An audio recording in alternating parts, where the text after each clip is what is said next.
च्या शोधात मी आलोय शिरूर तालुक्यातील पिंपरखेड या गावामध्ये राहणाऱ्या किरण संतोष बोंबे यांच्या कृष्णा कॅश्यू प्रोसेसिंग या कंपनीला भेट देण्यासाठी।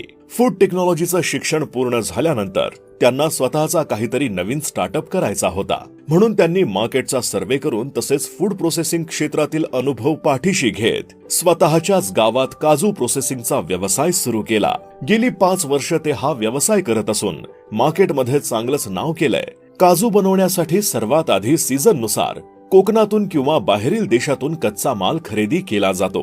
त्यानंतर काजूला बॉयलर मध्ये गरम करून जवळपास 16 तास थंड करून कटिंग मशीन मध्ये कट केला जातो। नंतर कट केलेल्या काजूला स्कूपिंग मशीन मध्ये टाकून काजू व टर्फल सेपरेट केले जाते आणि ड्रायर मध्ये 8 ते 9 तास ड्राय करून 3 तास मॉइश्चर केला जातो। त्यानंतर फिलिंग मशीन मध्ये पॉलिश करून फ्रेश काजू तयार होतात। सर्वात महत्त्वाचं म्हणजे यांच्या या कंपनीत 10 पेक्षा जास्त महिलांना रोजगार मिळत असून दिवसाला 700 किलो काजूचं प्रोडक्शन काढलं जातं। किरण बोंबे यांनी जिद्दीनं व मेहनतीनं उभ्या केलेल्या त्यांच्या या व्यवसायाचा टर्नओव्हर आज लाखोंच्या घरात पोहोचलाय।